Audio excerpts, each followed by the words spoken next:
Good afternoon, and thank you everybody for coming today. This is the next of our campus conversations with Dr. Jeremy Brown, PCC's new president. I'm Jim Langstraat. I'm the Director of Financial Operations for the college. As you might know, with the arrival of Dr. Brown, we've been in the process of a transformation. Together, we want to envision the future. We're undertaking our strategic planning process, and it's going to be a transformation in the number and types of servants that we serve, a transformation in how we deliver educational services, a transformation on the expectations for college completion and its success. And so today is our chance at the downtown center to meet with Dr. Brown and some of our other important stakeholders to consider some of the questions which will be critical to the future of Portland Community College. I'd like to welcome Dr. Jeremy Brown, who is still in his first few months as PCC's sixth president. In July, Dr. Brown became the sixth president of Portland Community College. A native of Manchester, England, Dr. Brown previously served as the president of colleges in Long Island and Pennsylvania. Prior to these roles, Dr. Brown was a provost and vice president for academic affairs at the State University of New York in Canton. He also served as the chief executive officer of Florida State University, Panama, and American University in Latin America. A physicist by training, Brown earned both his BS and PhD in physics from the University of Birmingham, England. His doctoral work in experimental nuclear physics was conducted at both the University of Birmingham and the University of California, Berkeley. Dr. Brown began his work in academic administration when he became Associate Dean of the Graduate School at Yale University and later as Associate Dean of Faculty at Princeton. Dr. Brown is also a Manchester United football fan, but is also quickly learning to appreciate our own Portland Timbers. In terms of the format today, Dr. Brown is joined by three individuals with strong ties to PCC and the regional economy and broader civic community. He has some questions for them to get the conversation started, and then we'll have some opportunity for Dr. Brown and our guest to answer your questions. At around 3 p.m., we'll kind of keep the conversation going and ask for you to join us for some light refreshments and conversation. So in addition to Dr. Brown, please help us welcome Josh Alpert. Joshua Alpert is Senior Policy Director for Mayor Charlie Hales. Josh works on a range of issues for the mayor, including serving as his liaison to the Bureau of Planning and Sustainability, Transportation, Parks, Water, and Fire, as well as the Office of Equity. PCC has worked closely with Josh also as he coordinates the mayor's education policy. Josh also works as a staff lead on a variety of issues from homelessness and labor relations policies, and he is the point person on Portland's Superfund environmental cleanup efforts. Josh is a graduate of the University of Pennsylvania and the Northwestern School of Law at Lewis and Clark College. We also have Meredith Scheuermann. Meredith is a vice president and senior business development manager for U.S. Bank. Meredith is a graduate of the University of Wisconsin Oshkosh with a Bachelor of Science degree in speech communication and Spanish. Meredith has been with U.S. Bank for 13 years, serving colleges and universities with on-campus branch solutions. Meredith has successfully negotiated over 50 contracts in the past 6 years and is a recipient of the Circle of Excellence Award, which is U.S. Bank's highest customer service recognition. And finally, we have our very own Leslie Riester, our Associate Vice President of Technology Services. Has been doing that for 10 years. Prior to PCC, Vice President Riester has worked at the University of Michigan, Northern Arizona University, and Arizona Western College. She's been interested in technology since the newspaper she was working for moved from manual typewriters to IBM Selectrics, and to an optical character recognition system to visually display terminals in less than a year. So please join us in welcoming our Dr. Brown and panelists today.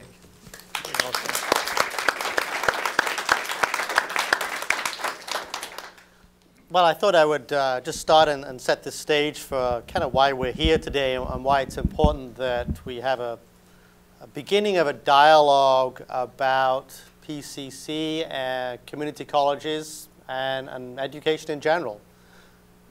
You know, as the Chinese would say, you know, may you live in interesting times, and this really is an interesting time to be in higher education. And it's a really fascinating time to be in community colleges. We recognize that in the US, about 45% of all undergraduate students are in community colleges. So it really is where the action is these days. And we are under the microscope in many different ways in terms of value added and accountability and affordability, and all of those issues are really national debates going on right now, and they really pertain to us, especially in our sector. So it's good that we have this dialogue. And I guess what I wanted to start by thinking about, you know, community colleges in the 21st century. So if we look, you know, 20 or 30 years out, what sort of things will we be doing? And who will we be serving? What will be important to us? And as we start to wrap our minds around that concept, it allows us a whole lot more latitude in thinking only 5 years ahead. If we were just to start thinking about what we're going to do tomorrow, then thinking 5 years ahead seems scary. So if you think beyond the event horizon, if you will, then it's easier to backtrack to 5 years from now. And so that makes our strategic planning dialogue easier to manage in some sense.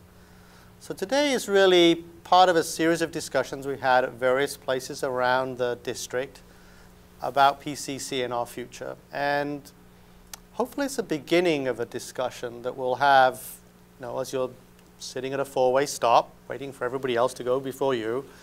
Apparently that's normal here in Portland. I'm not used to that in New York, I'm sorry. Or we're going about our daily lives. So what exactly should PCC be like in 20 or 30 years' time? And who are the students that we're going to serve? What are we going to teach them? How are we going to teach them? You know, if we think about the things that we do today and how different it is, you know, the way that students learn these days, the traditional age students coming out of high school learn differently than, you know, students of my generation. And yet we serve students who span that entire age grouping. And so how do we reach out to those students? What do we teach them? Do we teach them something that is going to enable them to get their first job? Or do we realize that people are going to change jobs 10 times in their lifetime? So what skills other than those ones that are going to get them that first job are really important for us? How does technology affect the way that we teach? The way that we administer a college? How does it affect the way that we learn, or our expectations of technology, our fear of technology? How do we fund education? Is a diploma or a degree really what we're after? Is it something else? Is it just, in essence, an accumulation of skills that enable us to accomplish a certain task? So when you think about it, it's really one of those times in evolution when everything's up in the air, everything's up for grabs, and we have a chance to think about those things. And it's great that we have some panelists here today who represent different sectors, in essence, of the population that we serve and the way that we serve them. And so I'm going to sort of ask them some questions to get the ball rolling, but then hopefully you will also chime in with questions of your own for any one of us, or we'll all probably have an opinion on that. And again, it's part of a beginning of a dialogue. And it's a conversation that doesn't begin and end here. It's one that begins here and continues for quite a while to come. And it should continue as we begin to evolve and, in essence, realize our potential. So that's kind of why we're here today. So I'm going to ask Leslie the first question, because this is the softball question for you. So tell us about technology in education in the respect of what do our students expect and what is the gap between what we're delivering now? So there's an expectation that the technology works, right? We've we've been challenged to meet expectations since Amazon hit the scene, 15 years ago, because people come and say, I can do that on Amazon, why can't I do that here? So consumerization of technology has created a lot of challenges for us, because seriously, people can do things at home that we can't provide at the college for a variety of reasons. And we do our best. We really have upped network speeds. We've provided wireless access. We're trying to have applications that work on mobile devices. But seriously, the students coming to us today, especially the younger students, are digital immigrants. Some of them are becoming digital natives. I think you're all familiar with that term. That someone who has grown up with nothing else is the native. The immigrants are those of us who are just now learning to use it. They just think of it in the same way I did in those days of manual typewriters. A typewriter was a marvelous invention. It was much better than having to handwrite. And an electric typewriter was even better because it was so much faster, right? So technology is always challenging to us, and there's always been a gap, and it usually was the other way around. Like, I didn't have an electric typewriter at home. How many of you had an electric typewriter, those of you old enough to remember what the typewriter is? Okay. So nowadays it's flipped. Nowadays the technology you have at home is you replace it much more often. Your expectation of its behavior is much higher, and we're really challenged to keep up with that. And the other big thing is that the digital divide is one of the other big challenges. So you have a certain population who I don't know that there's any of our students who don't have a cell phone, but many of them don't have a computer. And so you've got that challenge of trying to develop the use of instructional technology in such a way that everybody can use it, everybody can have access to it. And that's where we come in and trying to provide that kind of a level playing field. And I could talk for hours on this, so I don't know if I've answered your question or if there's anything else you'd like me to go into. I think it's a good start in terms of where we are with respect to expectations of students. And you're right, the Generation X, the Generation Y, and the Millennials all have different ways. And I always remember going home to my parents' house and seeing the flashing 12 on the VCR. Yes. And setting it every time I went home. Right. Yeah. And that's still true. But I think, and the other side of it is, in higher ed, we're an industry which is, we're afraid of change a lot of the times and doing things differently. So technology is something that we don't necessarily embrace, and yet we're expecting our students to go out there and embrace change, because change is going to be part of their lives in the future. So absolutely. And it is difficult. I mean, when I first came here, certain faculty were still requiring everybody to print out their PowerPoints, a copy for everybody in the class, because they didn't trust the technology to actually work, and so you had to have that copy. And I don't think that happens anymore, I hope. But it's like ebooks. There's been huge resistance to using ebooks in our college because partly the digital divide. You want to make sure that everybody has access to an ebook reader. But also I think there's not an understanding of the value of an ebook. Oh, I don't like reading on the computer. I don't like reading on the pad. And yet they are missing all of the amazing features that you have in ebooks today. There's tremendous usefulness there, and yet there's a huge resistance to do it. So I think as the high schoolers come up, high schoolers all over the place are using iPads or Androids in the classroom. They're going to come in and start pressuring faculty to say, why aren't you doing this? And they will have to eventually adopt it, and they'll have to get over that. Mm-hmm. The other thing is the Internet of Things. If you look around this room, almost everything in here is networked. We have a room sensor, an occupancy sensor. It may or may not be networked, but it could be. There's a video surveillance camera up there. There's an alarm system. All of those things are networked. And I don't know how many of you have the app on your phone that starts your car, or that can control the heat in your house, or that can give you physics data from the leading lab in the world live real time. So the Internet of Things are billions and billions of connections around the world, and people are getting it on their consumer device. So they're going to be asking the professors, why aren't you using this in the classroom? That's going to be one of our challenges, is it's out there, now we've got to use it. Mm-hmm. So building on that, this is a question for Meredith, in that we talk about technology, so the students are teaching us somehow that technology is important, but then sort of globbing on to what Leslie said, that for a while when we had typewriters, typing was something you didn't do, because if you learned how to type, it meant you were going to become a typist or were going to be working in an office. And now computers come along, and all of a sudden you need to learn how to type.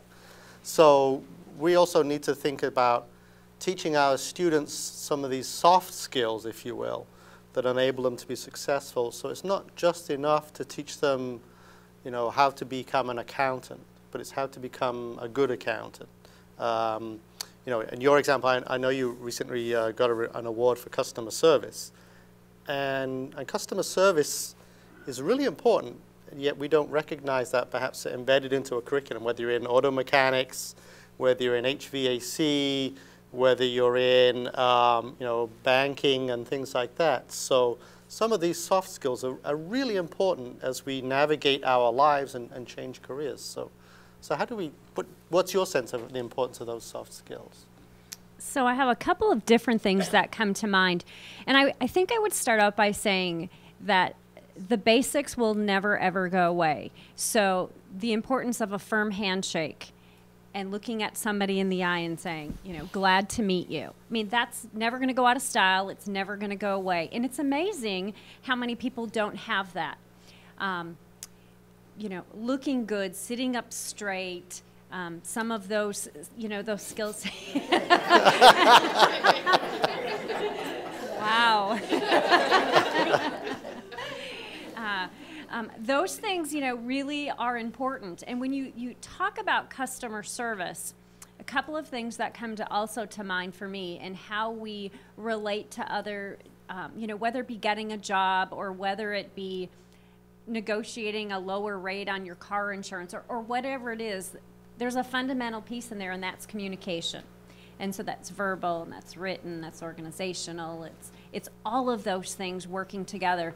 And I think that we all play a piece and a part of that. So, I mean, starting at home with the family, throughout the years of schooling, certainly teachers, educators, mentors in the school system, employers, relatives, it goes all the way up.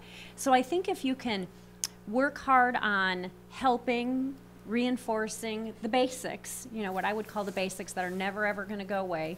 You can follow that up with a reinforcement about those strong, 3 types of communication skills. I think that is I think that's something that we all can help and do and help those students, really go into the next decade into making good decisions. Mm-hmm. Great. To give you a piece of advice, I always, sometimes I'll talk to people and say, I've just read this really fascinating book on body language and how to read people's body language, and they sort of sit up and... Yeah. So try that out, see how it works for you. So, and the next question obviously is for Josh, and it sort of ties into community college. By definition, it's a college for the community. And we have this really strong mission to provide access to everybody who needs an opportunity, in essence. But I think it goes a little bit beyond that, and so that the question is more about the idea of community partners. As how does a community college become a better partner within the community? And so let me just add a few more words while you think about that answer, in that we ran a survey last December which said that roughly 2/3 of the households in our district had one or more family members who'd attended PCC or had worked at PCC. And that 85% of those people would recommend PCC to somebody else. So it means that we do have great penetration in the community and we're getting great feedback. But it's, in essence, how do we become an integral part of the community that that goes beyond the idea of just education? Yeah, it's a great question. when we took office in January, there were some things that we knew about the community, and then there were some things that we thought we knew, and of course there were things that we did not know. Still, lots of things we don't know. I think the role of PCC fit into all of those categories, and for us, I think the most exciting part of this relationship has been finding out about all of the things that we didn't know about PCC and the possibilities that lie between the city and our community college system. And there are a variety of ways, obviously, and probably untapped ones that we haven't yet thought about in terms of how we partner together. But truly, I look at our relationship with you and the community as this incredible asset because of your ability to be nimble. And I think this sets you apart from other colleges, universities, in just if the city says, you know what, our economy is going in this direction, and tomorrow we're going to announce, we're not at least yet, but we're going to announce we're creating a new cluster based on food. I feel incredibly confident that within 6 months, a year, the curriculum is there, you've staffed up, and you're ready to go. For us, and as you said, Doctor, we are at a point, I think, in time where a lot of things are unknown. Our economy is changing. Our buildable land supply is shrinking. Our industrial land supply is shrinking. And that's going to change the city as we know it, and it's going to change our economy as we know it. And so trying to take that 10-year, 50-year view and backtrack to now, we're looking to you to partner with us so that we can get ready for those 50 years of the next economy here in Portland. You guys seem to be able to do that faster and more deeply than others, and for us, that's an invaluable asset, and one that I don't think we really thought a whole lot about when we came into office. It's our job then, one, to say, hey, this is coming up on the horizon so that you can get prepared for it, but then also to work within the community to really showcase you and to be a marketer for you so that we're actually helping create that pipeline. We spent the first 6 months of this year working on the budget, and thanks to Rob over there and others, we heard a lot from PCC, which was incredibly commendable. And because of those conversations, we not only were able to get up to speed fairly quickly, but then we met Josh and his incredible program with Future Connect, and it became pretty clear to us that not only do we have this outstanding world-class program that's now being replicated all over the country, but was a way for us to be able to help be a bridge between our K-12 system and our four-year system, and particularly our community college system. And so we're able to help play that role as well of being a connector for you so that we can then say, okay, Dr. Brown, we're ready to go into a food manufacturing curriculum, and we're going to direct students into that so that we're actually building that pipeline for the next 50 years. That to me is incredible, and my experience over the past year in working with PCC is that you guys are hungry for that, and that to me is tremendous. We also are starting to walk down the path of more partnership in the built landscape that we're in. As you're expanding and looking around for your campuses, obviously the city plays an integral part in helping to figure out what the land is and what the use is going to be. We're working now in various parts of the city to really try and create more momentum around particular issues. And so as you're expanding out into East Portland, we're using you as a catalyst for our plans for that community. And fortunately, they're very much synced together, and we look forward over the next 3 years and really deepening that kind of relationship too, so that our land use matches for where we want to be in 50 years. So let me follow that up with a question about, in essence, leadership. And so, a couple of things you mentioned. One was about sustainability, and another one about transportation. And we pride ourselves on all of the efforts that we do in terms of sustainability on our various campuses.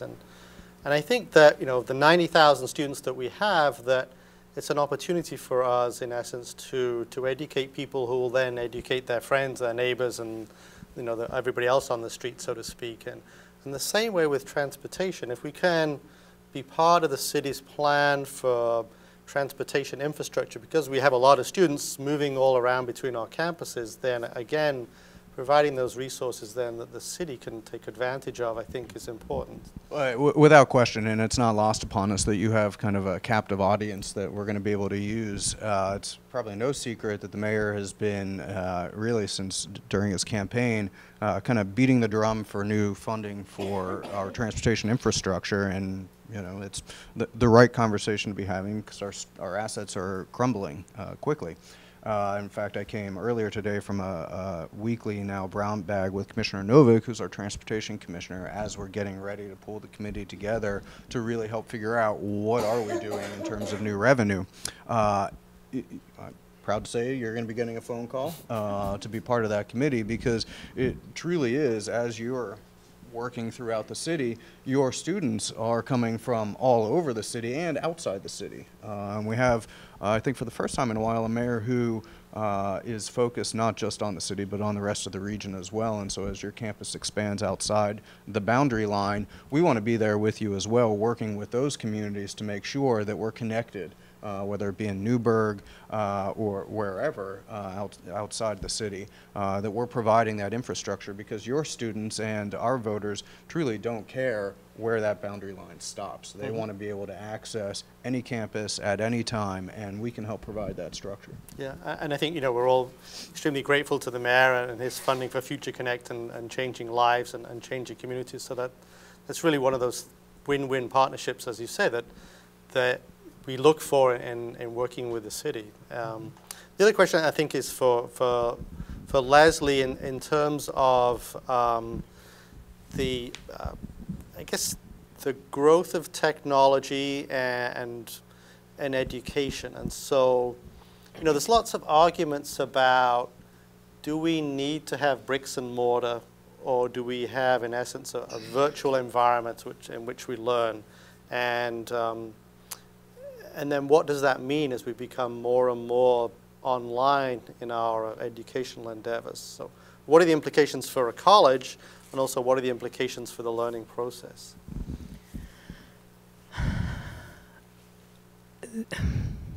There's a lot of opinions about that, obviously. In my experience, we are moving toward what's called the flipped classroom, where more and more of the work is done online, out of the classroom per se, and in a collaborative environment. And so the technology needs to support that kind of work. But we've also seen, and even, we still have in-person conferences with technologists. We don't all just dial in from around the world. We come to see each other face to face. But the difference is the work that you do when you're in each other's presence. So instead of sitting and listening to a lecture, in fact, I'm going to a CIO leadership forum in March, and it's going to be an unconference, because we aren't going to be sitting listening to us up here in the front talk. We're going to be meeting with topics we've already been discussing for months online to in person do the hard work of coming up with answers. And I think the same thing's going to be true in the classroom, that the students are going to be doing a lot of that work outside of the classroom and then coming and getting the expertise of the faculty member in person. And that there's still going to be a need for a place to meet. Now, how much space is going to be at debate, because you can share the space better if you don't have to be there every single day. But I still think whether it's a educational building or a public library or something else, it's what's known as the third space, people need a place to gather in person periodically, that you cannot, as much as I love technology, I will never say you can get it all done online. There are times when you actually can get more work done face to face. And so that, for at least the foreseeable future, now who knows, at some point 30 years from now, you all may be holograms sitting there, from your place in Hawaii. That's possible. And it might work, but there is something about reaching out and shaking someone's hand that is a human experience that is important to the trust that you have in that relationship. And I don't know how quickly that's going to change. It'll be interesting. I hope I'm alive in 30 years to find out. So Meredith, let's think about then the future and the economy in essence. And you know, we've lost a lot of jobs in the last recession. They're starting to come back. Do you see the same jobs coming back, especially in your sector, or are they different jobs, and are people that sort of more skeptical about the longevity of that particular job, and so they're sort of looking to broaden their expertise to be attractive to many different employers and many different situations? So I can speak on behalf of U.S. Bank, and when I think of how the evolution of our new job creation, and it kind of piggybacked on something that you had said. You know, one of the things people say most about is, because I put bank branches on college campuses, and they say, I didn't think people are still going to the bank. I can't remember the last time I was at a bank. I mean, I hear that every other day. And a lot of my answers are the same as yours, in that people still come to the bank, and they come every single day. And you know, she was telling me a story about an ATM card and technology and this, and I said, you wouldn't believe how many people won't even use an ATM. And so we're not at that point where we're going to stop building bank branches, because we have to do what our customers tell us. But there's a couple of things that they've told us. So they've told us that they want things quicker and faster. So that means we have a lot more technology jobs than we've ever had before. You know, the big brick and mortar branches are going away, but having smaller, more convenient branches, same FTE, three to four FTE in a 500 square foot, you know, bank branch, who carry around iPads with them. You know, so those jobs are still going to be there. Marketing, branding, that's not going away. That probably, as the economy, you know, continues to shift, might even become more of a you know, competition's always going to be out there. So we've got to be, you know, on our A game as far as marketing. So I think marketing is going to still, you know, continuously be there. And certainly, you know, the bread and butter of any banking is all the, I always call them, you know, the number people. You know, we're still going to always need those really super uber smart people that are managing the money and doing the forecasts and things like that. So I think in the banking industry, the biggest switch that we have seen and will continue to see, I think, is really in the technology piece. And as we continue to get more innovative on processes, I think we're really going to continue to see that sector of our employees grow. Mm-hmm. Great, thanks. Mm-hmm. So I have some questions from everybody else here that you have burning questions on your minds, or anything came up just as a result of what we said today so far. So, yeah. I have a question about the long-term unemployed, because one of the problems is not only the mismatch possibly between your skill set and what's demanded in the workplace, but by virtue of the fact that they've been unemployed for such a long time, they have less marketable skills. Is there a role that community colleges can play to help them out? Let me say something, and then anybody else can jump in. I think one of the things that's really important for us, and I'll twist it around a little bit, is that we also need to teach our students, in essence, those skills that enable them to go and work. So, you know, it's not just about being a welder, but it's actually showing up for work on time and filling in their timesheets and doing all those other things. And it's the same sort of thing about people who've been out of work for a while, and it's sort of getting them back into the work groove. And, you know, it's where we have, you know, of the 90,000 students we serve every year, well, a good number of them come through community education. So we have a whole array of different courses for people to take advantage of in those areas. And so I think what we need to do is, again, just to listen to people. What are the needs, and then what can we offer in those particular areas to meet those needs? And we do a lot of retraining or uptraining of people who were displaced workers or want to change careers. But then there's also different skills involved in those different careers. So I think, yeah, I mean, it's incumbent upon us to recognize our role is not just to teach what's in the textbook, but everything else that's out there. Which makes it all really exciting. I don't know. What do you guys think? I actually think this is a place where we do offer technology that is not available to many of these folks, because if they're long-term employed, the chances are they don't have an iPad and a data plan. And so coming to us gives them that opportunity to try out the new technologies, to not, to be able to try out a tablet and be able to use it, because if they want to go work as a bank teller, they're going to need to be able to do that, right? And in such a tight job market, you're going to take the person who knows how to do that as opposed to one you're going to have to train. And so I think we play a very valuable role there in having our computer labs available, having our equipment that you can check out from the libraries and use and try and test, and just meeting with other students who already have that technology and can show you how to use it, I think is extremely valuable. And I think it just goes to the idea, again, of community college. So, and I don't think that people in the community fully realize the facilities that are available to them and the opportunities that are out there. And so, and we'll see that for sure as we grow our campuses, due to the new construction. And so doubling the size of the classroom space at Southeast Campus, putting in retail spaces, coffee shop, a library, and all of those other things is going to have an impact on that community. And that's a great thing. Other questions? And for the video feed, can we get the microphone and I'll just run it out to people? Sure. Thanks. Question? Anyone? No, just me. I saw a hand coming here. Well, Leslie, is there really resistance against using computer stuff that we have? I mean, is there real in the college? I mean, as far as staff. I know students are all up for it. I don't think there's resistance using computers per se, but there may be resistance to using them in a new way. And especially in using a tablet or something.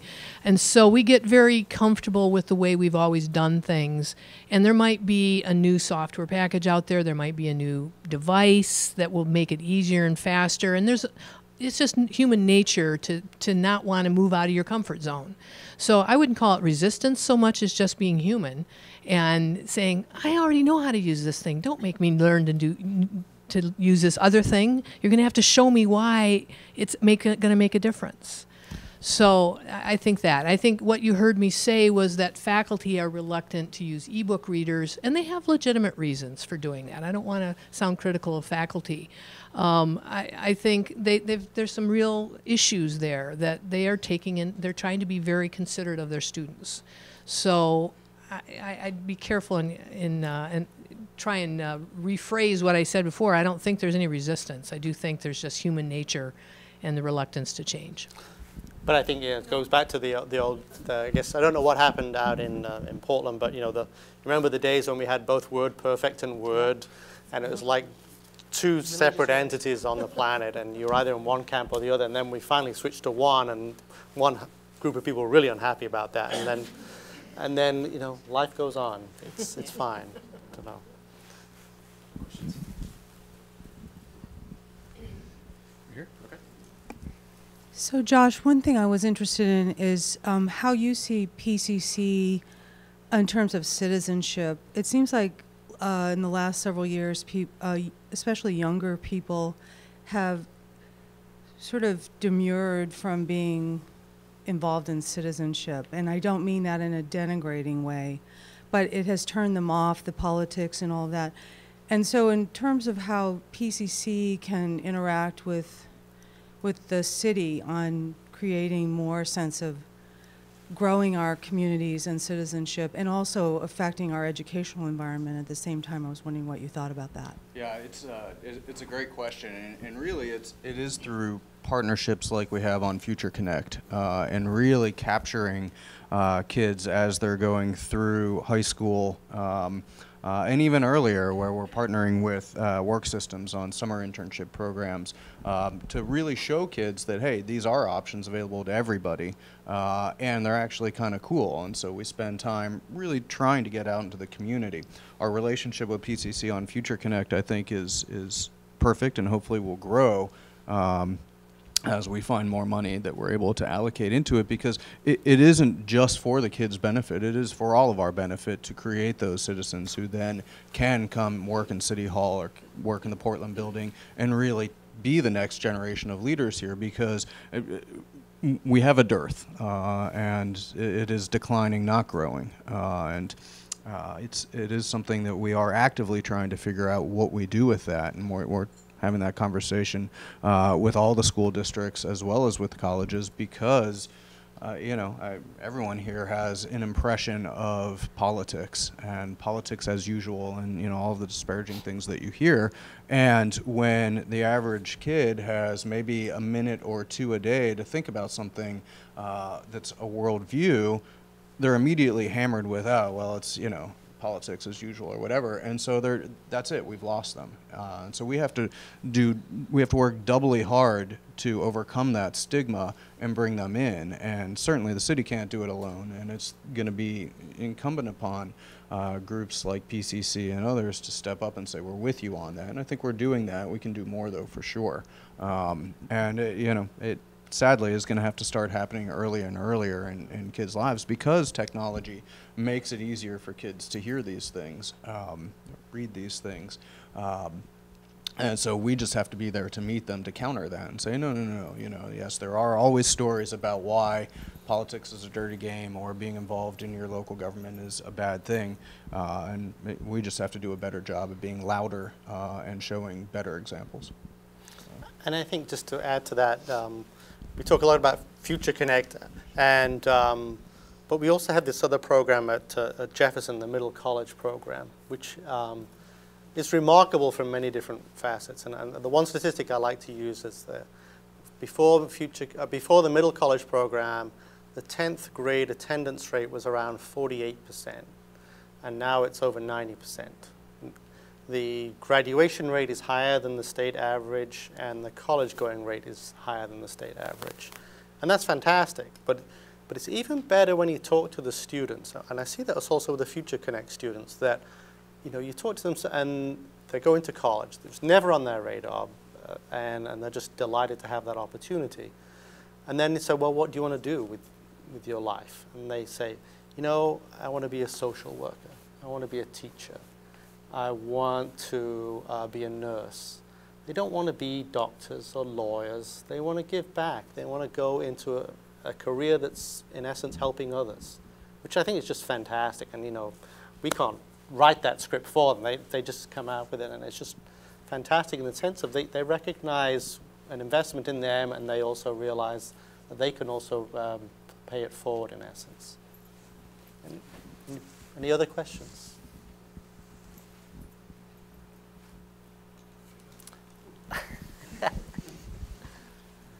I wanted to thank our guests for coming. We appreciate you sitting down with us, and we're all excited because this guy's here, so we're glad to have you join us. I work with mostly transfer programs, academic programs, as opposed to the career technical programs, and pretty much every college I've ever been at, but including PCC first and foremost, there's a tension between faculty who teach students very specific skill sets to prepare themselves for very specific jobs, if not careers. And people like me with a PhD in 18th century German literature who feeds off the, sorry, who believes that a well-rounded liberal arts education is the fundamental for success, is fundamental to success in any career. And as you were asking about, so what's changing in the career world, can we still say that proudly to students, that it doesn't matter if you're a German major or if you're a philosophy major or if you're an engineer? What matters is that you learn to be a good critical thinker and have a sense of history and be able to express yourself clearly, and you got it. Meredith. So I have a comment about that actually backs up that what you were just talking about, and it's a tad personal. But when I started with the bank 13 years ago, I got an interview. I begged for an interview from a neighbor, a friend of a neighbor of a cousin, kind of thing, because I applied for the job and I didn't get called back. So I kind of went kind of a roundabout way and got my first interview, and then I didn't get a call back. So then I went back to the cousin, to the neighbor, kind of went back and said, okay, I'm back. I didn't hear back from you. Maybe, you forgot my number. Here it is. And I crawled my way to the top. And after the third interview, the regional manager said to me, we don't hire anybody to run a bank who doesn't have a finance degree or a statistic degree or an economics degree. So I'm sorry. And he was like, this is going to be quick. He was very candid with me. And I said, so have you chosen someone? And he said, we're pretty close. And I said, could you just tell me what that person has? And the first thing he said is, he has a finance degree. And I said, okay, well, I'll never stack up against that because I don't have a finance degree. I said, but I got 2 degrees. I have communication and Spanish. And so he couldn't come back with anything because that guy only had 1. I go, let's keep going. And that's kind of how the interview went. And I said, okay, if you want me to get a finance degree, I already have 2. I can get a third one. That's fine. It's going to take me a couple years to do that, but I'll get a finance degree if that's what you want. And I said, but what I have is communication skills. So I don't know anything about that guy. And I said, he probably has better number skill set than I do today. And I said, but I'm not so sure about his communication skills, but let me tell you about my communication skills. And then I went in to talk about how I was, part of the PTA, and I had, chaperoned kids overseas. I had done all of these things that were all communication based. And I think he was like, okay, you got the job, because he wanted me to stop talking. And so, it would be kind of fun to debate someone who feels very passionate about you have to have a very specific skill set to do a job, because I think like you, that again, it really goes back, and being a communication major, and it's kind of how I started my conversation today, I think if you don't have that, no matter how good you are, there are some jobs you don't need to be you don't have to have strong communication skills, but I think for the most part, no matter if you're the person who, does auto repair, or the culinary chef, or the tech person over here, you have to have communication skills. So I would be on the side of you that having a well-rounded, liberal arts education with, some passion in some core competencies and some strengths, I think is more advantageous. And I don't know if this will be a surprise, but I can tell you that in the technology field, you better know how to learn, and because we change so rapidly that the specific skill set is obsolete very quickly.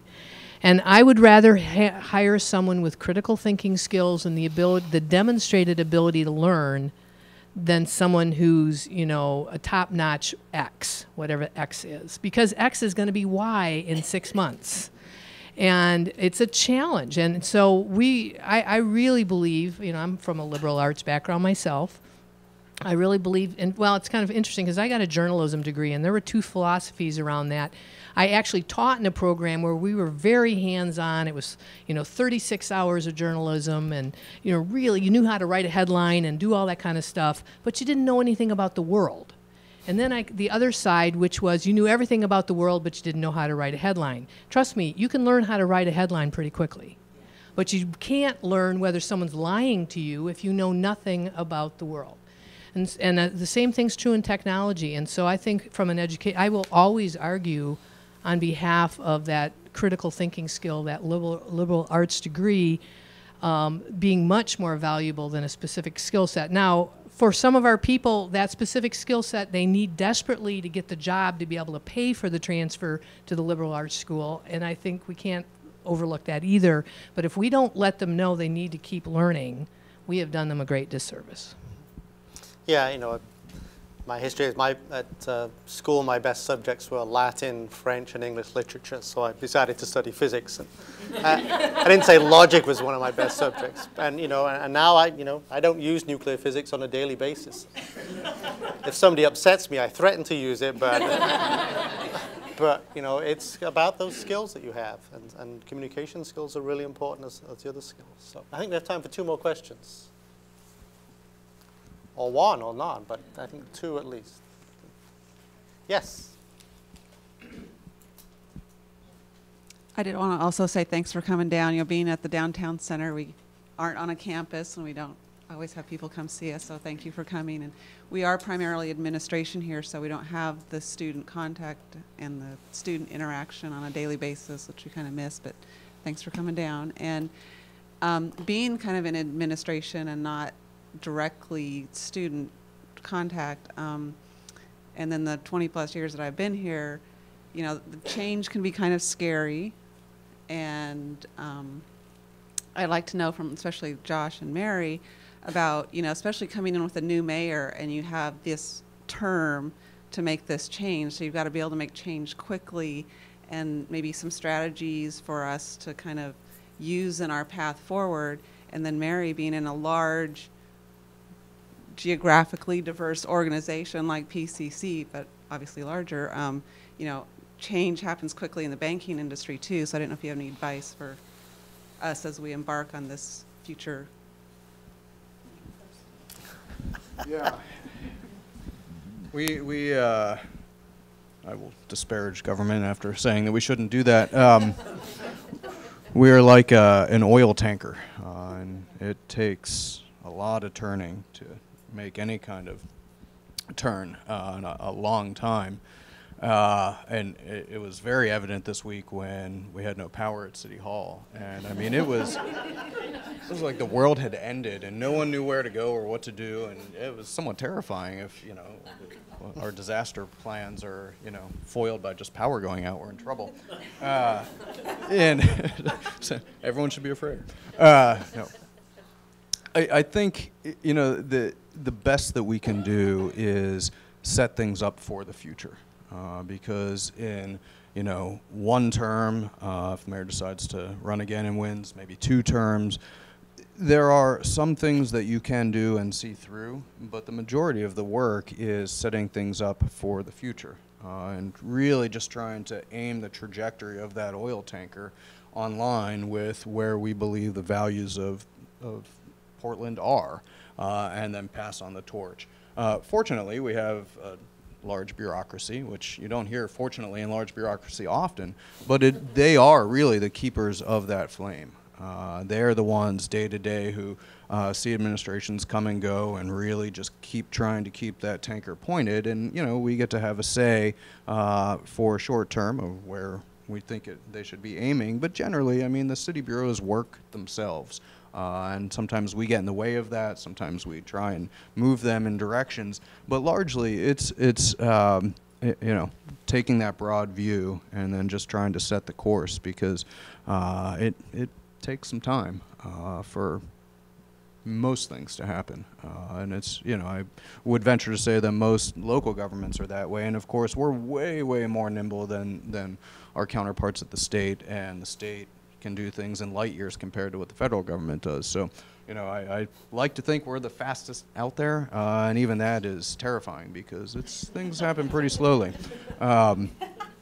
Which, all that to say, in the 4 years that we get, we do rely on our partners, and we look at PCC as an extension of what we can do, because you can move faster than we can. And so a lot of what we see ourselves as doing are being conveners, and really being the ones who can bring all the disparate groups together to help chart that path. And then hopefully when we're gone, those outlive our administration. So bringing the culturally competent communities together on a workforce development project, and bringing in PCC and the private sector, we can fill that role, and we can do that quickly. The actual work is going to take time and outlive us. So I think of a couple of things in the banking industry. I wrote the first thing I wrote on here, even before you said it, was we turn slow. So, you know, banking, even though it may seem that, you know, we change fast, especially at U.S. Bank, we don't do anything knee-jerk. We are very calculated in the change that we make, but we do have to be reflective of what's out there. And I thought of a couple of examples I could cross-apply back to PCC. So one of the things that we do on our campus branches is we do financial wellness seminars. And forever we had 4 financial wellness seminars, and they were like how to balance your checkbook, and loan lessons 101, and using credit wisely. There was 4 of them, like for 10 years, like a long time. Well, in the last 3 years, we now have identity theft, and we have mobile digital banking 101, and so we still have those 4. I mean, those didn't go away because it's important to know how to do your checkbook. But I mean, most people don't balance a checkbook. Most old customers don't balance their checkbook. And if they do it online, or they do QuickBooks or things like that. So our core competencies stay the same, but we did have to change and keep up, with the future on what's important out there. And so, I think for us, it's being flexible, being receptive to what's, one of the things I share is that one of the things we've heard loud and clear of students telling us is that most ATMs out there dispense $20 bills. And our students have told us loud and clear, okay, they may only have $15 in their account. So if they only have $15 and they go to an ATM and it only dispenses $20, then they can't get their $15 out. They have beat us up on that for probably a year. Well, I'm happy to say we now have the buy-in, the infrastructure, the money to change. We're starting to slowly change out our ATMs on our college campuses to dispense $1 bills. So if they have $6 in their account, they can get $6 out. Because, we first said, well, maybe $10. And then we said, let's do this right, and let's go down to $1. So again, I mean, it took a long time. It took probably a year for us to, hear that message. It didn't take us a year to hear it, but it took us a year to get to the place where we are now looking at switching out the ATMs on college campuses. So I would say being open, being reflective, being, I always call it the can-do spirit, because the world is going to continue to change. Time for one more question.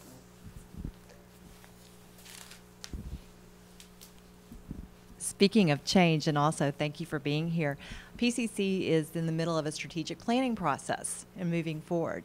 And I would like to ask, from your backgrounds and experience, especially from outside of PCC, if you could provide the key, most important thing for us to keep top of mind as we move forward with a strategic plan for the next 5 years, and not just a plan that sits on the shelf, but a plan that's real.